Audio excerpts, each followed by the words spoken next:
Amém, meus irmãos? Graça e paz da parte do nosso Senhor Jesus Cristo. Quem está feliz com Jesus aí?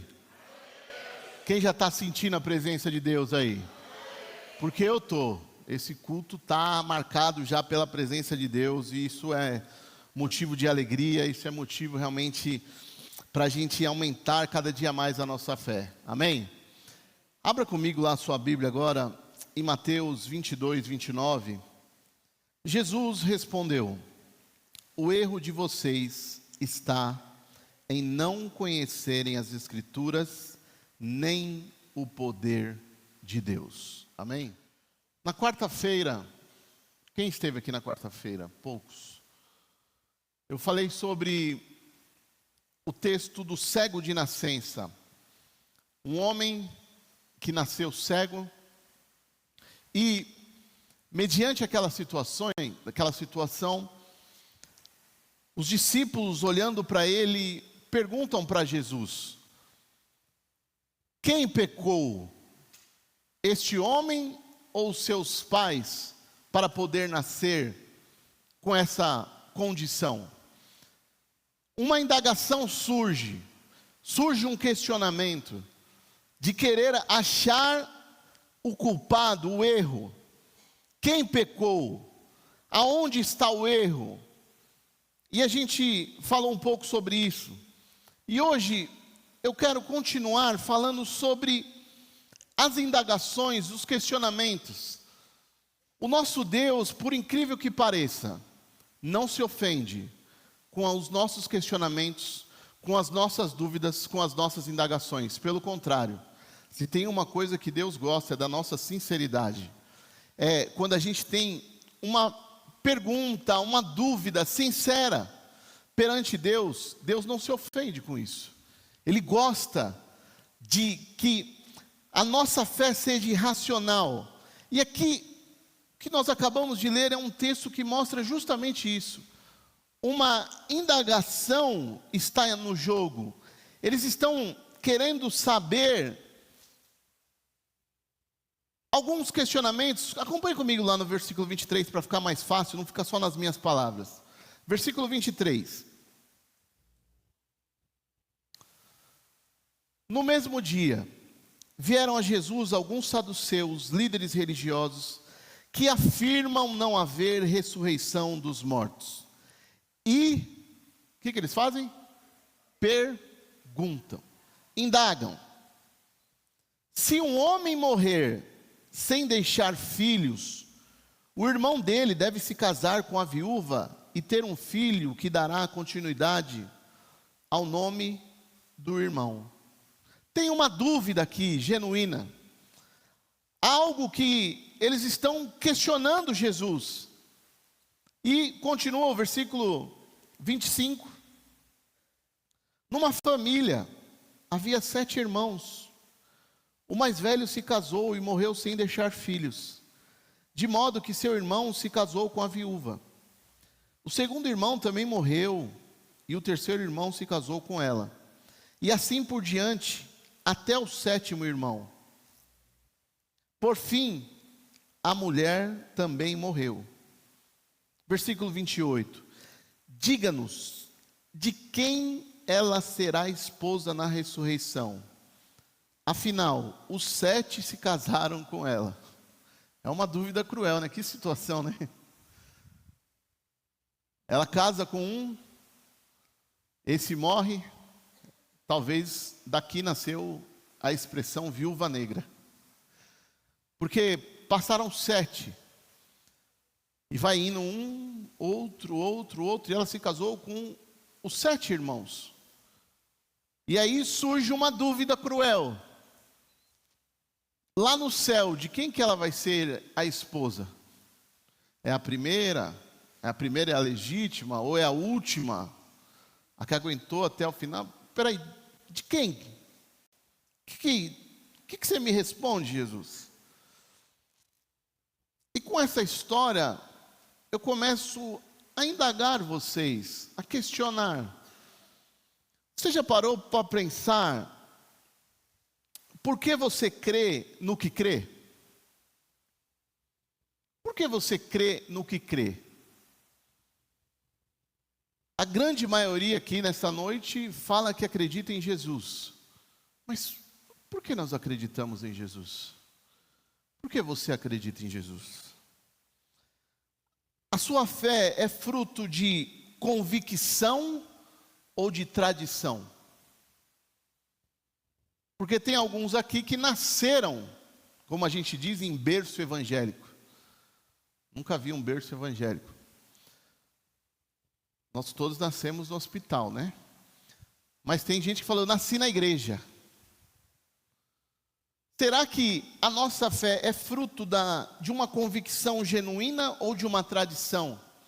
Como tem o costume no Brasil, a religião ainda do Brasil é o catolicismo, sim ou não? E a grande maioria fala, eu sou católico. Só que, não sei estatisticamente, mas eu falo pelo número de pessoas que eu conheço, que declaram ser católicos. Acho que uns 50%, 60% só fala porque a família é. Ela nem na missa vai, ela não faz nada. Mas ela fala que ela é católica. E esse tipo de fé, que tipo de fé é? Uma fé que ela tem convicção, ou uma fé que a tradição da minha família foi mostrando que eu sou isso que sou. Acredito no que acredito. Então, comece já a pensar. Será que a sua fé é fruto de uma convicção genuína ou de uma tradição? Será que você já investigou se aquilo que você repete há anos realmente está na Bíblia? Aquilo que você está repetindo há anos, batendo o pé, acreditando que é daquele jeito, será que realmente está na Bíblia? Será? Ou você está apenas acreditando porque sempre foi assim? Sempre foi assim, eu já aprendi assim, eu já vi tanta gente falando isso. Sempre foi assim. E será que Deus quer que você apenas repita o que ouve, ou Ele quer que você raciocine sobre o que você crê? Será que Deus está importando com as suas repetições, como diz a própria Bíblia, vãs repetições? Ou Ele realmente se importa que você raciocine, que você use o seu intelecto para reafirmar a sua fé? Porque seria muito contraditório Deus te dar inteligência, intelecto, raciocínio, para você começar a acreditar cegamente sem usar o seu cérebro. Fala se não é uma coisa contraditória. Deus te dá inteligência, te dá capacidade de pensar, de raciocinar, para que no âmbito espiritual, no âmbito da fé, a gente anule isso, deixe isso de lado, e a gente só use realmente aquilo que a gente acredita ser fé. Fé é algo que a gente não pensa, não é? A gente tem essa ideia que fé e pensamento não casa, não dá certo. Mas será que a fé verdadeira tem medo de perguntas? Tem medo de indagações, uma fé verdadeira? E se o que você sempre acreditou não for exatamente o que a Bíblia ensina? E se hoje eu te mostrar algumas coisas aqui, que você sempre acreditou ser, fazer parte da sua fé, não estiver na Bíblia, não está aqui pautado na Bíblia, você vai entrar em parafuso?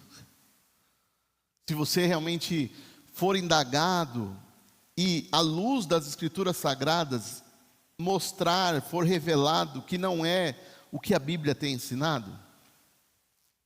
Porque Jesus olha para esses homens extremamente religiosos, conhecedores das Escrituras, porque tem uma coisa que a gente não pode negar, é que esse tipo de gente aqui conhecia muito as Escrituras, como foi falado na quarta-feira.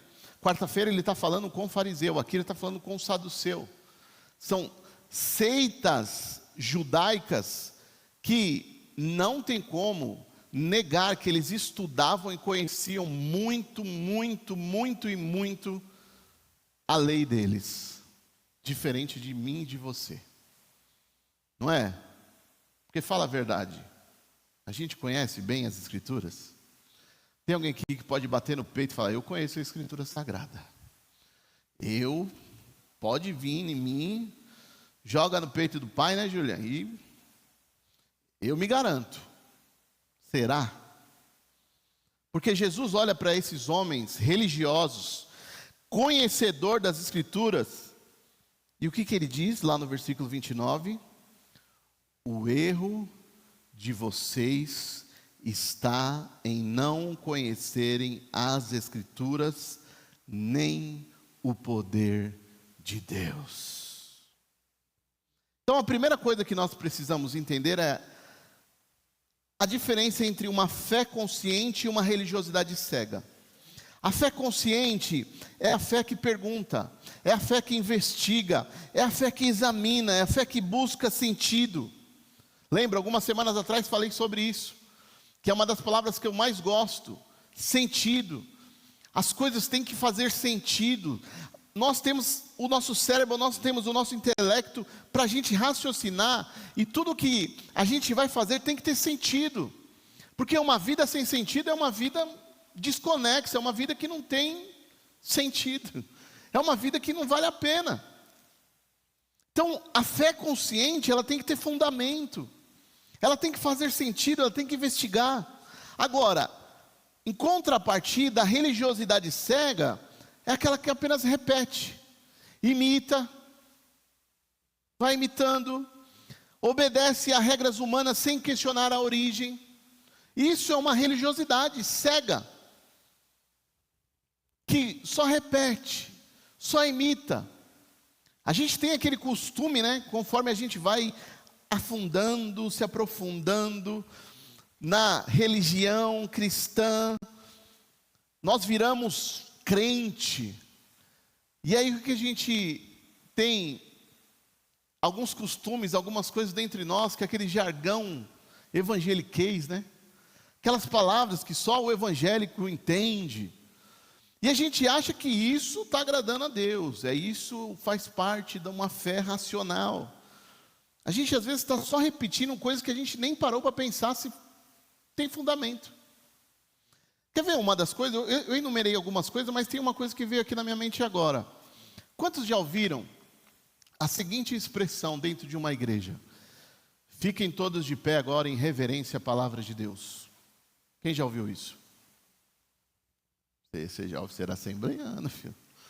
Você já ouviu isso? Fiquem de pé em reverência à palavra de Deus. Aí todo mundo agora, na hora que o pastor vai ler a palavra, todo mundo tem que ficar de pé. Reverência à palavra de Deus. Ok. Agora vamos raciocinar? Na sua casa, quando você vai ler a Bíblia, você fica de pé? Fica? Por quê? Por que você não fica de pé? Por quê? Se você fica de pé aqui em reverência à palavra de Deus, quer dizer, a reverência à palavra de Deus ou ao templo? Ou ao prédio? Se a reverência em respeito à palavra de Deus, então na sua casa tem que ter reverência também. Sim ou não? Se você abrir no seu serviço, imagina, na hora de almoço, que nem o David mesmo, leva a Bíblia lá, né, David, no serviço, às vezes ele está lendo lá. Eu já cheguei várias vezes e vi o David cometendo um grande pecado, lendo a Bíblia sentado. A gente está raciocinando? A gente está pensando? Então tem coisas que não tem sentido, a gente só vai imitando, porque a gente vai aprendendo assim. Então tem pessoas que estão 10, 15, 20, 30 anos dentro do Evangelho, e elas só estão repetindo aquilo que elas aprenderam, mas nunca indagaram, nunca chegaram. E aí Jesus chega para mim e para você e fala: o erro de vocês está em não conhecerem as Escrituras. Então você tem sido um discípulo de Jesus ou apenas um repetidor de tradição? Porque discípulo de Jesus anda com Jesus, ouve Jesus, entende o que Jesus quis dizer. Ele apenas não só repete uma tradição, não. E tem um perigo de acreditar sem pensar. Quando nós não pensamos, nós aceitamos tradições humanas como se fossem mandamentos divinos. Aceitamos tradições humanas como se isso fosse mandamento divino. Criamos regras que Deus nunca pediu. Colocamos fardos sobre as pessoas que Jesus nunca colocou. Quer ver? Eu enumerei aqui alguns exemplos, bem práticos, de aceitar tradição humana como mandamento. O uso obrigatório de certas roupas na igreja. Na igreja, ninguém entra, ou melhor, mulher, né?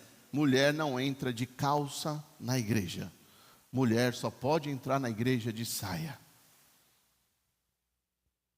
Na igreja, ninguém, ou homem, não pode ter barba.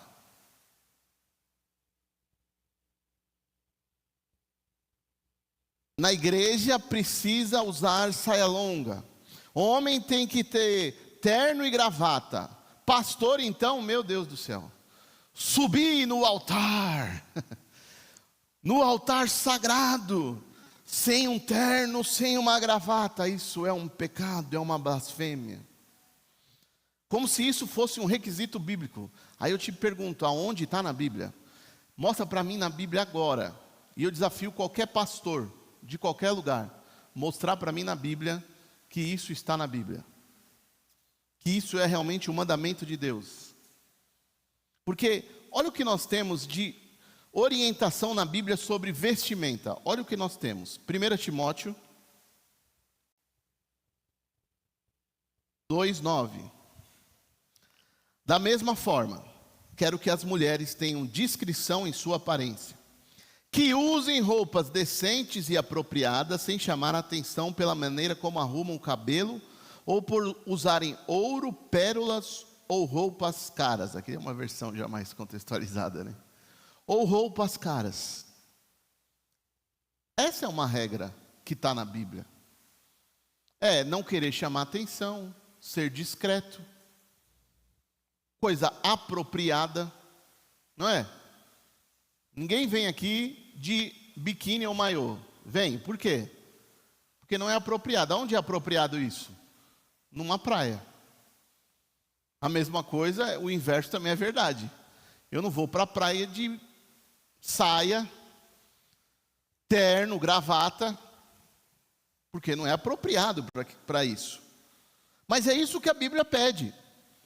Que a gente tenha discrição, que use roupa decente, apropriada, sem chamar atenção, sem querer ser, né, um pavão todo enfeitado, um chamando para... Porque tem, fora isso, né, os mais religiosos que condenam um pastor subir lá para pregar, sem terno, sem gravata. Geralmente, essas igrejas parecem um desfile de moda. É um querendo ser mais bonito do que o outro, mais arrumado que o outro.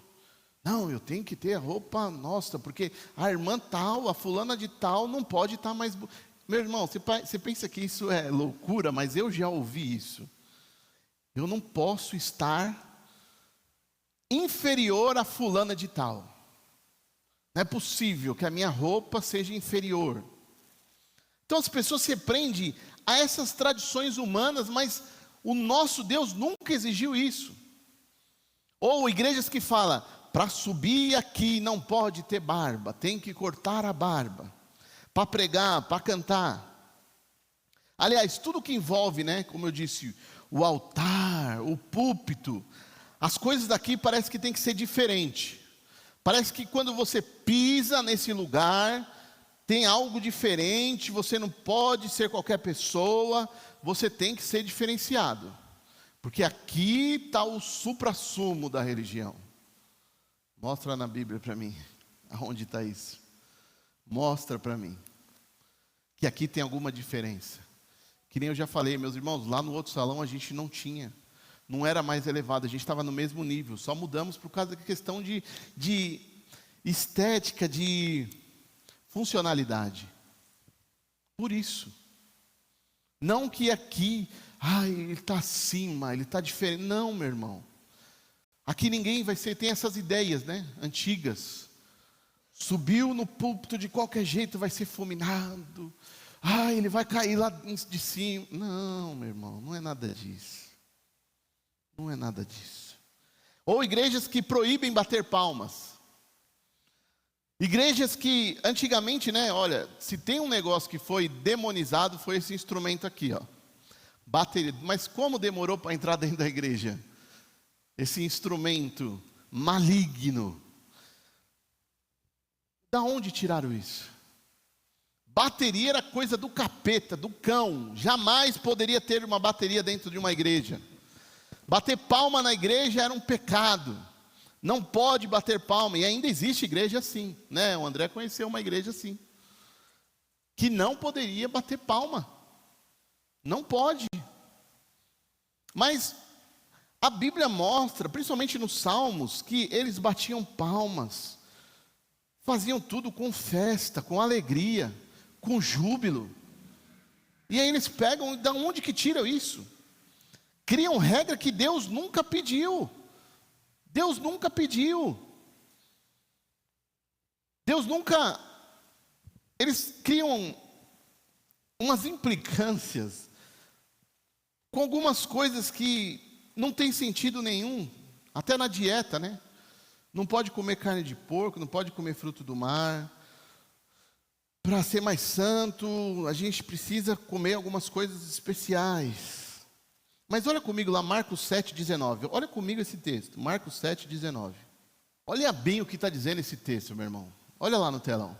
O alimento não vai para o coração, mas apenas passa pelo estômago e vai parar no esgoto. Ao dizer isso, declarou que todo tipo de comida é a... Opa, espera aí. Tem alguma coisa errada. Será que a minha Bíblia está diferente? Será que eu tenho uma Bíblia especial? Será que é isso? A minha Bíblia é especial. Não, meu irmão, você pode olhar na sua Bíblia aí. Está dizendo isso o texto. Olha, Atos 10:15. Mas a voz falou novamente: não chame de impuro o que Deus purificou. Não chame de impuro o que Deus purificou. Ou igrejas que exigem, né, fazem de tudo para que você participe de campanha para receber bênção. Para você receber uma bênção, sabe o que está faltando na sua vida? Participar. 7 semanas de campanha. E aí tudo vai mudar na sua vida. E você não pode quebrar nenhuma, hein? Quebrou uma, já era. Não, para pensar, meu irmão. Não, é sério agora, raciocina comigo. Você acha que o nosso Deus Todo-Poderoso, aquele que tem todo o poder, que criou todo esse universo, que fez tudo, que já operou na sua vida, que já te deu experiência, que, sabe, já se revelou, já mostrou, você acha que Ele está condicionado a 7 dias de campanha? Você acha que, por mais que você acreditar nisso, e se você quebrar um dia da campanha, Ele quebra com você também? Ele não vai te abençoar porque você falhou em um dia da campanha? Meu irmão, não, é sério. Para pensar, é sério isso? Você já parou para raciocinar nisso? O tamanho do seu Deus, para você condicionar o tamanho do seu Deus a 7 dias de campanha? Pelo amor de Deus. Você acha que Deus está condicionado a rituais? E ainda que é inventado por homem? Porque isso não tem na Bíblia. Mostra na Bíblia isso aí para mim. Mostra para mim. Aonde que eu tenho que cumprir 7 dias de campanha para ser abençoado por Deus? Ou igrejas que colocam fardos que Jesus nunca colocou, que começam a medir a espiritualidade da pessoa pela frequência dos cultos. Aquele irmão lá, olha, é espiritual, nunca faltou num culto. Meu irmão, mas às vezes você está sendo realmente a pior pessoa do mundo. Porque você, em vez de ter ido lá, às vezes numa festa da sua família, está no momento certo, no lugar certo, na hora certa, para ser uma resposta de Deus. Não, você está dentro da igreja, falando, pastor, nunca faltei no culto. Ó, coloca lá minha fotinha de membro do mês. Só está faltando isso ter na igreja, membro do mês. Nunca faltei no culto. Meus irmãos, Deus Ele te usa onde você estiver. Vou contar para vocês uma experiência. Ontem eu estava ali no meu serviço. E durante a semana Deus está colocando uma pessoa em evidência para mim estar dando uma atenção. E ontem eu me deparei com essa pessoa lá no condomínio que eu trabalho. E eu passei uma vez pela rua dele, e algo estava me fazendo voltar para lá. Passei duas e não vi ele. Na terceira vez eu passei, subi, vi ele e passei. Só que eu falei, não, eu tenho que voltar lá. Eu tenho que voltar lá. Eu parei lá, e nunca isso acontece. A mãe dele me recebeu, não foi ele. E a mãe dele começa a conversar. E de repente ela fala, olha, ele veio falando para mim tal, e mostrando, e começou a me indagar sobre a minha religião, sobre as minhas coisas. E ele declarou a seguinte frase para mim: mãe, você vai ficar triste se eu começar a frequentar uma igreja evangélica? Ela falou, pelo contrário, meu filho. Se você fizer isso, eu vou junto com você. Aí, na hora que ela falou isso, eu falei assim, opa, agora eu entendi por que eu fui trazido até aqui. Por que algo me puxou para mim voltar lá. E aí eu tive a oportunidade de entrar, conversei com ele, chamei ele, a gente conversou, ele chorou, ele falou, realmente chegou o tempo, eu falei, ó, Deus está se revelando. Isso é maravilhoso, meus irmãos. Eu tenho algo poderoso para falar para você. Deus ainda se revela. Deus se revela. Ele se mostra às pessoas. Ele está aparente, evidente. Quem quer enxerga Ele. E hoje era para ele estar aqui. Eu falei, ó, amanhã você vai estar lá comigo lá, hein? Ele falou que ia vir, não veio. Mas ele vai vir. Eu tenho certeza da obra que Deus tem na vida desse homem. E tenho certeza que se ele vier, a família toda dele também vai vir. Então, meu irmão, eu não preciso estar preso, né? Ai, meu Deus, se eu faltar na igreja hoje, vão me julgar. Não, meu irmão, Deus sabe, Deus conhece. E você não tem nada de especial aqui dentro. O mesmo Deus que está aqui, está lá na sua casa, está onde você estiver. Amém? Agora, isso também não quer dizer, ó, calma, hein? Não vai interpretar errado. O pastor falou que não precisa mais ir para a igreja. Semana que vem acabou a igreja. Não, não é isso que eu estou dizendo. Eu estou falando dos exageros. É maravilhoso, não é gostoso a gente estar aqui junto? É gostoso. A nossa fé é renovada, a gente olha para os irmãos, a gente dá um abraço, a gente dá um sorriso, a gente pede ajuda, é gostoso. Mas isso não quer dizer que é o todo. Isso não é tudo. Não é tudo. Então a gente não pode medir, né? Achar que uma pessoa que faltou num culto está frio. Outra coisa que é muito colocado errado é sobre a questão financeira, a prosperidade financeira relacionado à salvação, santidade. Ensinar justamente, né, o que eu preguei na quarta, que se uma pessoa está passando por dificuldade, principalmente financeira, porque ela não tem fé, porque está em pecado. Tem algo errado aí. Tem algum pecado, tem uma brecha. Como eu sempre falo aqui, né? Aquele ditado, não dá na igreja, vai dar na farmácia. Meu irmão, isso é coisa do cão, isso é coisa do diabo, isso não é coisa de Deus. Jesus nunca vai falar uma coisa dessa para você. Nunca. Nunca. Então, muitas igrejas começam a criar essas regras. Agora, tem uma coisa que, fez eu, pastor Samuel e muitas pessoas questionar e começar a indagar, é algo relacionado ao casamento. Existia há muito tempo, existe ainda em algumas igrejas, a ideia de que chegou um casal aqui na igreja, já está casado há 10 anos, já tem 2, 3 filhos, só que não tem o bendito do papel. E aí o casal vem, fala, eu me converti, aceitei Jesus, tal e tal.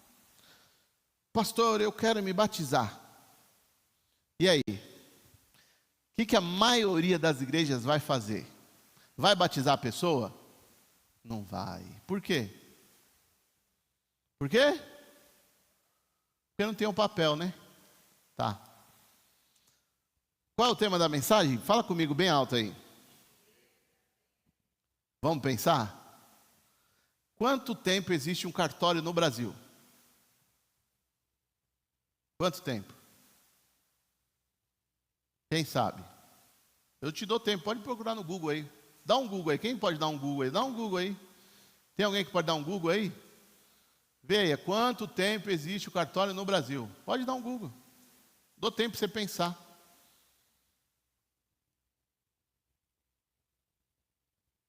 E aí?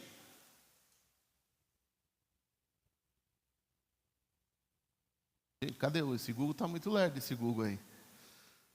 Esse Google precisa se atualizar. Ninguém?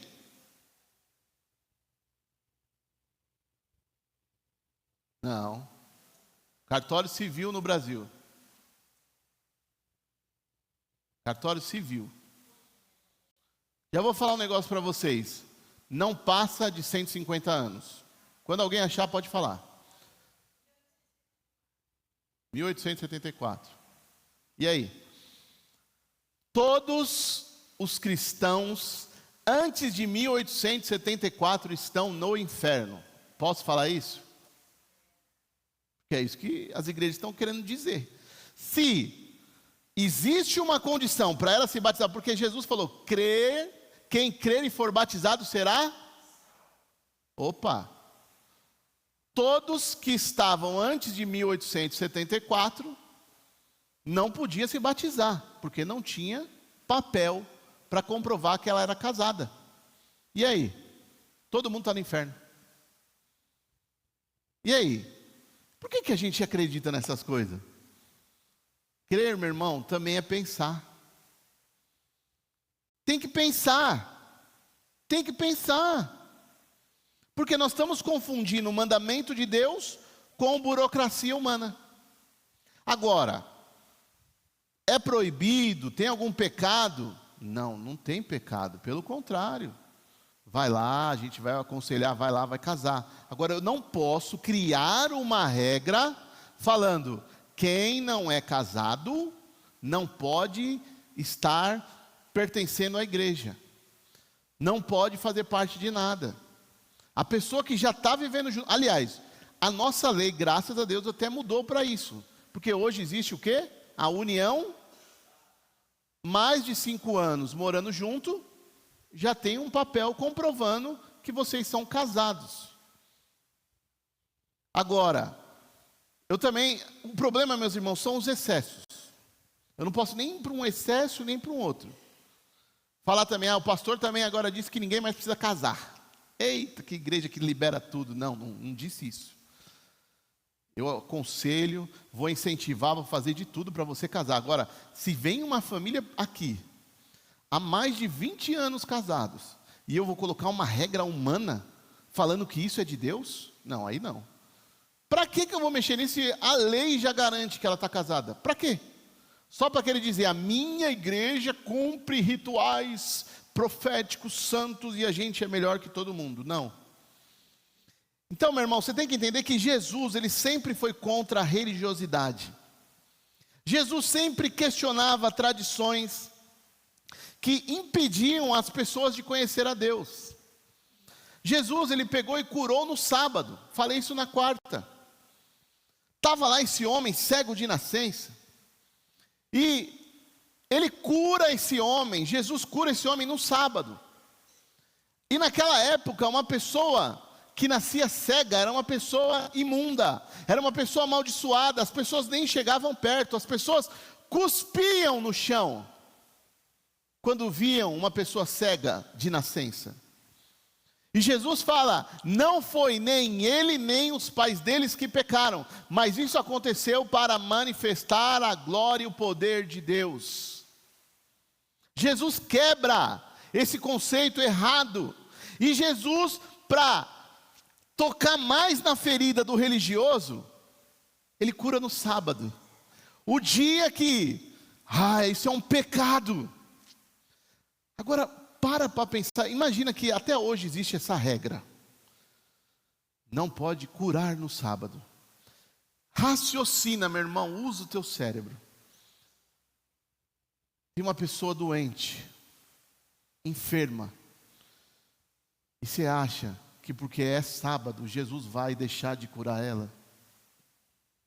O que mais importa? Essa pessoa ser curada ou a gente cumprir o sábado? O que está em jogo? Não faz sentido nenhum. Então Jesus, ele cura no sábado. Jesus, ele toca em leproso. E tocar no leproso, aliás, o leproso não podia nem estar aqui no nosso meio. Naquela época, se entrasse um leproso aqui, todo mundo já estava contaminado. Meu Deus, o leproso entrou no ambiente. Se o leproso sentasse nessa cadeira, Jesus não poderia e nem ninguém poderia sentar nessa cadeira. Existiam regras. Vou dizer uma regra que existia, só para você ter uma noção. Falei de cadeira, eu lembrei. Quantas mulheres nós temos aqui? Levanta a mão, mulher. Se você entrasse hoje no culto, e por um acaso você estivesse nos seus dias, vou falar assim para não ficar tão feio. Vocês entenderam o que eu estou querendo dizer? Nos seus dias, você sentasse, a Railin está aí, sentada. Se ela levantar ou sentar na cadeira dela, eu estou impuro. Vixe, fiquei contaminado. Olha o tipo de regra. Olha o tipo de tradição que eles se apegavam. Indagaram Jesus, porque os discípulos de Jesus não lavaram as mãos. Os seus discípulos não estão lavando a mão. E nessa época não era questão de higiene, era questão de tradição religiosa. Seus discípulos não lavam a mão. Você está tocando em leproso. Jesus sentou na mesa com pecadores. Quem iria sentar com pecadores? Quem iria? Isso seria um escândalo para esses líderes religiosos, mas Jesus quebra todos esses paradigmas. E aí eu te pergunto, se Jesus hoje entrasse, Jesus está aqui fisicamente, e ele entra na sua igreja, aqui na nossa igreja, qualquer igreja, será que ele se encaixaria nas regras? Ou ele ia quebrar algumas delas para resgatar pessoas? O que Jesus ia se importar? Porque ainda existem muitas regras. Eu falei aqui algumas absurdas, mas até hoje existem muitas regras. Muitas regras impostas por homens, sem base bíblica nenhuma. E você acha que Jesus se importa? Jesus está se importando com as pessoas, com as vidas. Ele quer vidas resgatadas. Ele quer vidas que conheçam a Ele. Que não só, como diz aqui no nosso texto base, põe lá de novo, Mateus 22, 29. O erro de vocês está em não conhecer as Escrituras, nem o poder de Deus. É não conhecer Cristo de verdade, é estar preso a um sistema religioso, a conceitos, mas ninguém anda com Jesus. Foi o que eu falei para esse homem, para esse jovem, lá no condomínio. Eu falei, você está na hora de não conhecer esse Deus, essa religião teórica, da teoria, mas está na hora de você conhecer de perto, de andar com Ele, de experimentar Ele, sabe, de perto, de sentir o toque, o abraço de Jesus, de saber que Jesus está do seu lado, não de você estar preso a algumas regras, algumas teorias, alguns conceitos. Não, chegou a hora de conhecer de verdade o poder de Deus. O poder de Deus. O erro de vocês está em não conhecerem as Escrituras e nem o poder de Deus. Só que tem um modelo de fé que é um exemplo para nós, que são os bereanos. Quem já ouviu falar em bereano? Crente bereano. E eu quero que todo mundo hoje se torne um crente bereano. meu desejo. Atos 17, 11.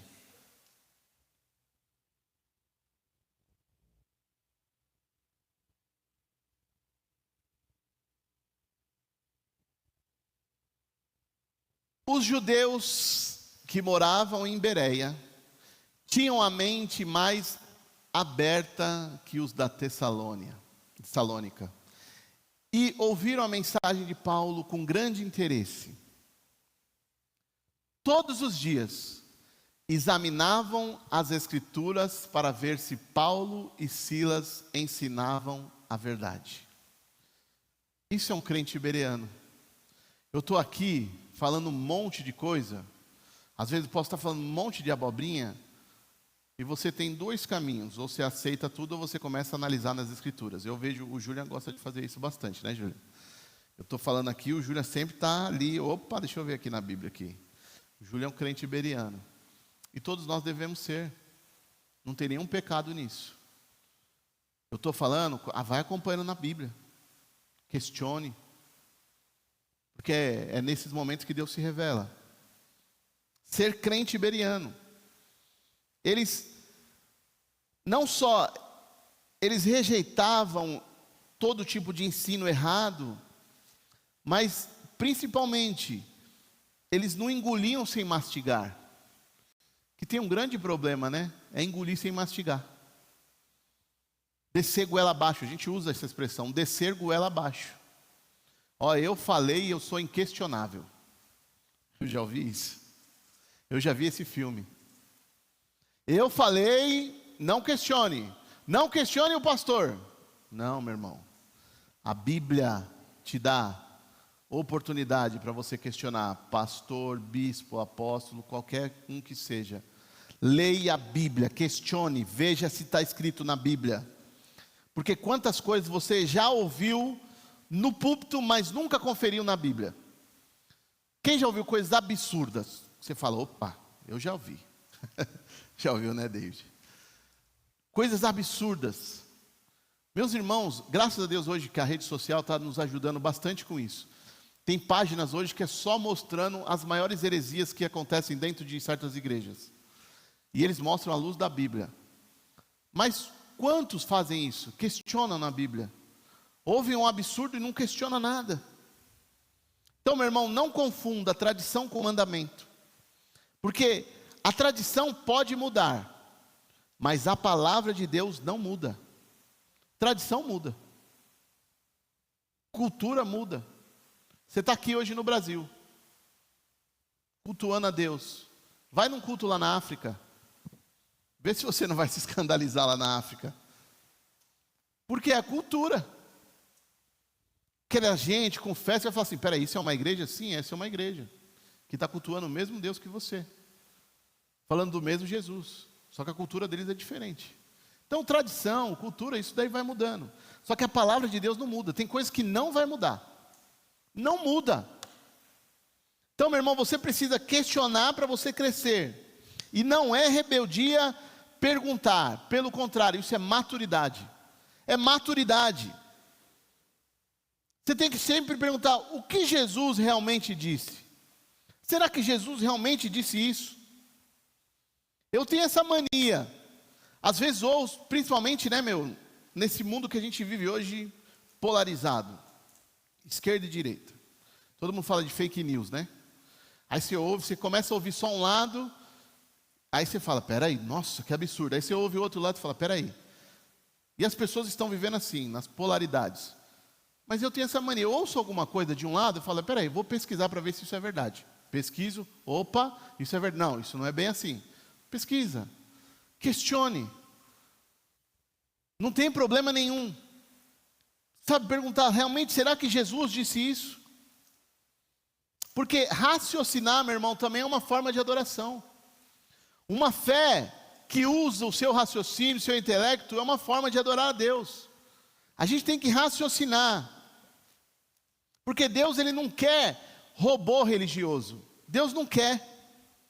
Ele quer filhos que o amem com a mente renovada. É o que diz lá em Romanos 12. Abra comigo lá em Romanos 12, 2.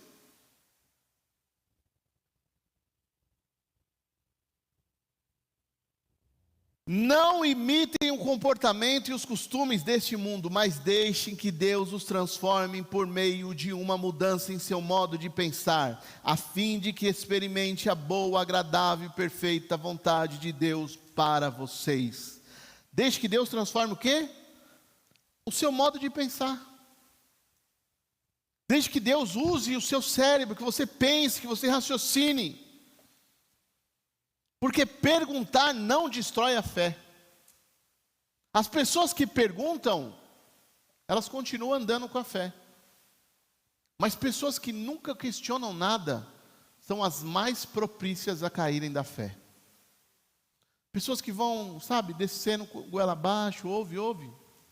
Não tem fundamento, porque nós temos essa capacidade de ser convencidos. Não é? Se eu falar para você que eu estou usando agora uma blusa verde, você vai acreditar? Por quê?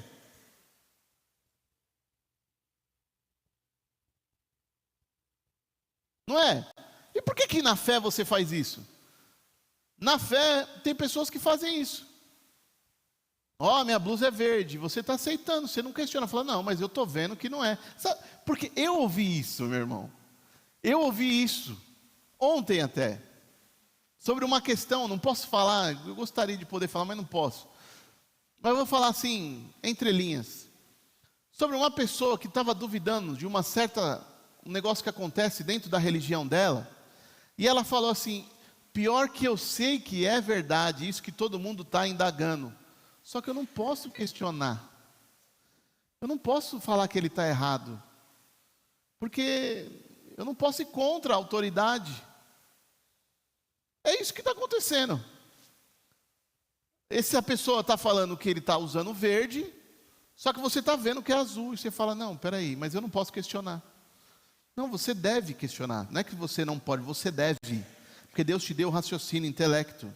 Então isso não destrói a sua fé, pelo contrário, a pessoa que duvida, a pessoa que pergunta, a pessoa que questiona, ela purifica e fortalece, porque isso passa por um filtro, não é? Não é muito mais palpável, não é muito mais concreto, quando é provado, quando você tem aquela dúvida, e você fala, peraí, eu vou ver, eu vou raciocinar, vou pegar aqui na escritura, nossa, agora eu tenho certeza do que eu estou falando, eu tenho a convicção do que eu estou falando e do que eu estou crendo, aí você consegue encher a boca para falar com alguém, para provar, para falar, o meu Deus é assim, porque eu provei Ele, eu realmente provei que Deus é dessa forma, não essas coisas, essas enganações, não, eu estou provando Deus de verdade, de fato, não estou provando uma tradição, eu estou provando o próprio Deus, porque meu irmão, das suas maiores dúvidas, dos seus maiores questionamentos, pode nascer a fé mais forte da sua vida, das coisas mais difíceis, daqueles questionamentos, daquelas coisas que você fala, nossa, que coisa difícil de entender, é aí que nasce a fé mais forte da sua vida, porque toda pergunta sincera, de verdade, é um convite para Deus se revelar de forma ainda mais real. Quando você questiona, quando você tem dúvidas, e aí você realmente começa a entender, parece que Deus se torna mais real, Deus se torna mais vivo, mais presente, aleluia. Para a gente finalizar, a fé que não pensa, se torna religiosidade, mas a fé que pensa, se torna vida, aleluia. Fique de pé.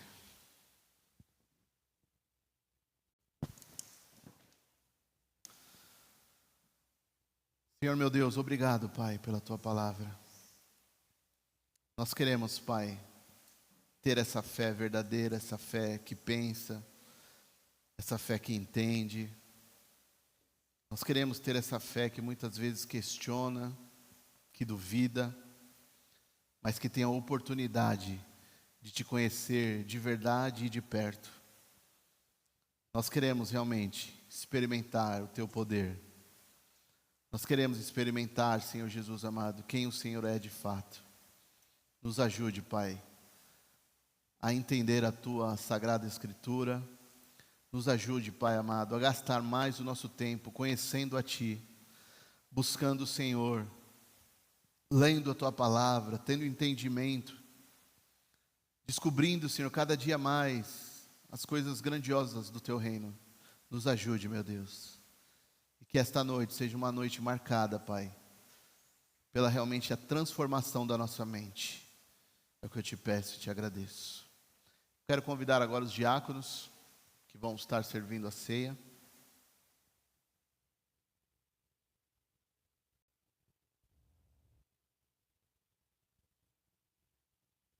Está aqui outra coisa que realmente exige fé racional.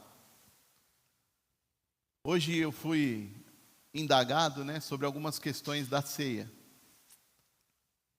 E alguns conceitos que a gente tem, e a gente herdou isso por tradição religiosa, achando que hoje é um culto diferente, um culto especial, achando que esses dois elementos têm algum poder místico, transformador, curador, que se eu estiver enfermo ao comer, ao beber, vou ser curado. Mas não é isso que a Bíblia nos diz. E nós acabamos de entender que a fé verdadeira não é só repetir, mas a gente tem que compreender. Não é seguir uma tradição, é ter convicção.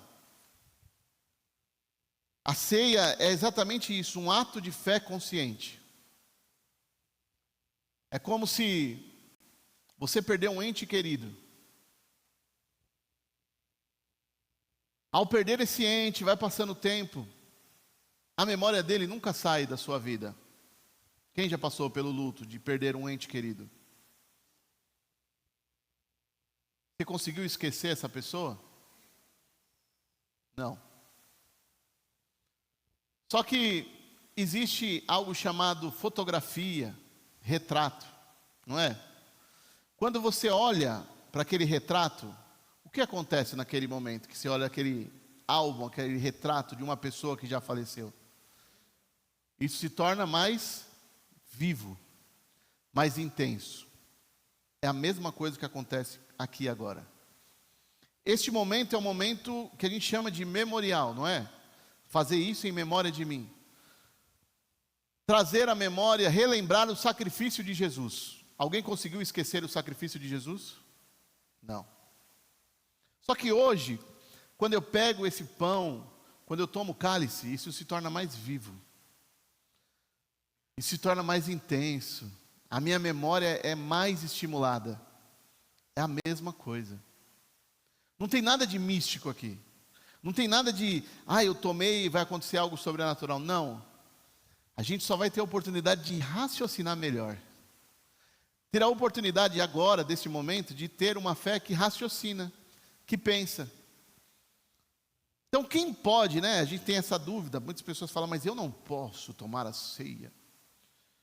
Você só não pode se você não tiver capacidade de raciocinar, de entender. Agora, se você tem a capacidade de entender e raciocinar que Jesus morreu e ressuscitou para nos dar vida, esse é o dia mais especial da sua vida. Porque a sua fé vai ser estimulada, a sua memória vai ser estimulada. Porque Jesus falou, fazer isto em memória de mim. Então, não é só comer um pão, beber o cálice. É preciso lembrar e discernir o que nós estamos fazendo. Eu tenho consciência do que eu estou fazendo. Eu tenho consciência que Cristo morreu por mim na cruz, para me dar vida e vida eterna. Eu tenho consciência. Então hoje, quando eu participo, que isso seja de uma forma verdadeira, com o coração grato, com a mente aberta, assim como os bereanos que a gente acabou de ler, com a mente aberta, entendendo, sabendo que aqui a gente está celebrando, lembrando o corpo que foi entregue, o sangue que foi derramado por nós. não por costume, não por tradição religiosa, mas por amor e entendimento. Está aqui a maior prova de amor que já existiu. Deus entregou o seu único filho para morrer por mim e por você. Amém? Senhor Deus, obrigado, Pai, porque o Senhor morreu naquela cruz. Obrigado, Senhor Jesus, porque o Senhor me amou primeiro. Obrigado, meu Deus, porque o Senhor entregou o seu único filho para morrer no meu lugar. Era eu que merecia a cruz, a morte, era eu o pecador, mas Cristo tomou o meu lugar, e hoje eu tenho vida, e vida em abundância. Amém? Pode servir o pão. 1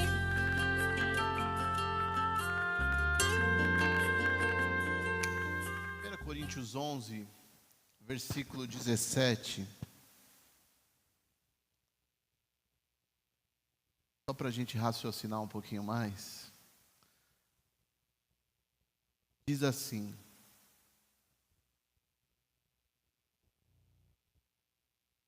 nas instruções a seguir, porém, não posso elogiá-los, pois quando vocês se reúnem, fazem mais o quê? Do que bem. Eita. Esse é o texto da ceia, tá? O texto da ceia começa dessa forma. Quando vocês estão se reunindo, está fazendo mais mal do que bem. Por quê? Ó, você viu? Vamos começar a ler o texto? O texto começa dizendo isso: faz mais mal do que bem. Podia parar por aqui e você fala assim: nossa, eu entendi. Quer dizer que o ambiente religioso faz mais mal do que bem. Mas um bom beriano faz o quê? Por que ele disse isso? Próximo versículo responde: primeiro ouço que há divisões quando vocês se reúnem como igreja, e até certo ponto eu creio. Suponho que seja necessário haver divisões entre vocês para que se reconheçam os que são aprovados. Quando vocês se reúnem, não estão interessados de fato na ceia do Senhor. Já é uma indagação para nós. Estamos interessados na ceia do Senhor aqui nessa noite? Não sei. 21. Alguns de vocês se apressam em comer a própria refeição. Como resultado, alguns passam fome, enquanto outros ficam embriagados. Dentro da igreja, hein? Será que vocês não têm casa onde comer e beber? Ou querem mesmo envergonhar a igreja de Deus e humilhar os pobres? Que devo dizer? Querem que eu os elogie? Certamente não os elogiarei por isso. Pois eu lhes transmiti aquilo que recebi do Senhor na noite em que o Senhor Jesus foi traído. Ele tomou o que, meu irmão? O pão. E agradeceu a Deus, partiu e disse: este é meu corpo que é entregue por vocês. Façam isso em memória de mim. Chegamos até aqui, o momento que nós estamos com o pão na mão. Como eu disse, a ceia é memorial, mas acho que vai além disso, sim ou não, de acordo com esse texto? Será que a gente só está pensando em nós? Será que aqui, agora, nesse momento, estou pensando naqueles que estão sem nada, ou aqueles que estão aqui nessa igreja, nesse lugar agora? Eu estou bem, estou tranquilo, mas sei que o irmão não está bem. Sei que tem pessoas passando fome, sei que tem pessoas passando necessidade. Será que estou disposto realmente a ajudar? Será que estou disposto a doar a minha vida? Será que estou disposto? Porque isso é ceia. Não é uma tradição onde cada um pega o seu pãozinho bonitinho, come da melhor forma e cada um que se vire, cada um cuide da sua vida. Não, não é isso. A ceia, de acordo com 1 Coríntios, está dizendo: a reunião de vocês está fazendo mais mal do que bem, porque vocês estão vivendo uma vida egoísta. Vocês não estão interessados realmente, de fato, na ceia do Senhor. Vocês estão interessados em encher a pança, sair daí embriagado, porque nessa época não era só o pãozinho, e era ceia de verdade, como uma ceia de Natal. E aí chegava, geralmente acontece, os mais abonados, os mais ricos, os que mais são os primeiros a comer, e aqueles que são menos favorecidos ficam acanhados no cantinho deles, quietinho, e estão passando fome. E você, com com seus olhos gordos, com seu egoísmo, está cada dia mais ficando mais gordo e mais bêbado, embriagado. Pense, este é o meu corpo, que foi entregue para vocês. Façam isso em memória de mim, não apenas quando está comendo pão, mas quando está vivendo a sua vida lá fora. Amém? Comamos.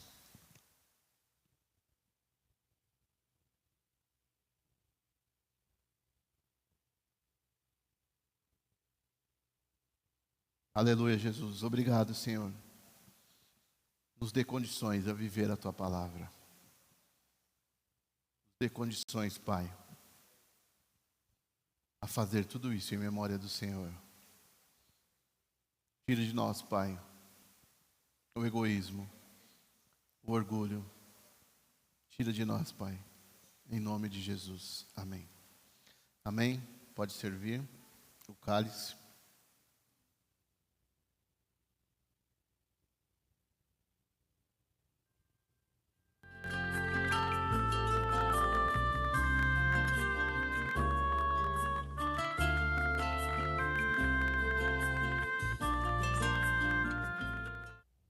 Primeira Coríntios 11, 25, da mesma forma, depois da ceia, tomou o cálice e disse: este cálice é a nova aliança, confirmada com meu sangue.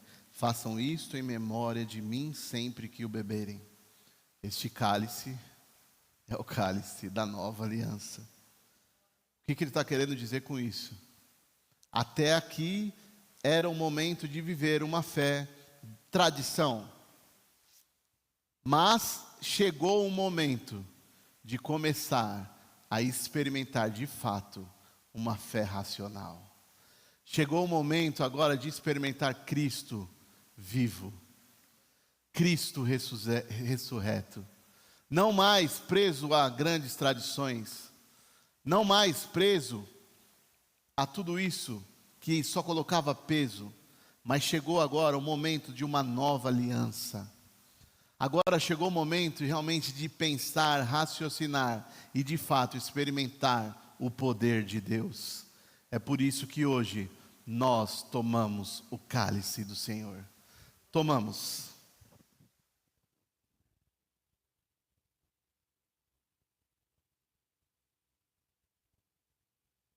Obrigado, Jesus.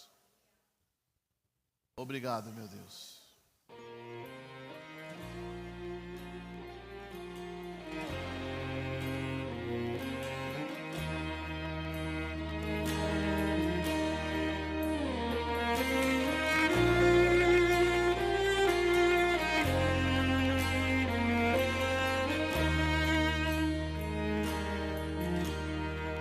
Só em Cristo posso confiar, é minha força, luz, canção, lugar seguro nele achei, rocha que não se abala,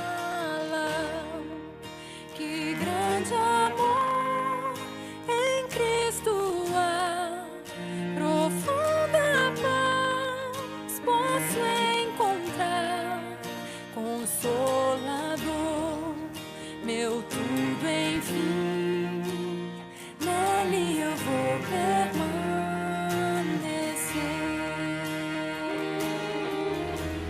até voltar ou me chamar, em Cristo eu vou permanecer.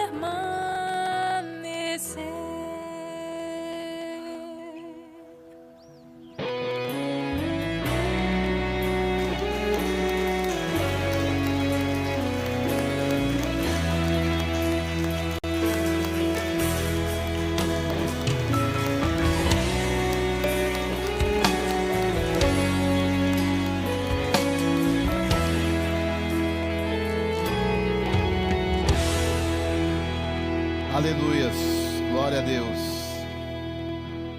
Até voltar ou nos chamar, em Cristo nós vamos permanecer. Obrigado, meu Deus, por essa noite. Obrigado pela Tua presença aqui, Pai, que é notória. Que o Senhor realmente continue a nos dirigir, a nos guiar, a nos realmente dar a direção certa. Espírito Santo controla, Espírito Santo nos dirige, muda cada dia mais a nossa maneira de pensar, de falar e de agir. É o que eu te peço e te agradeço.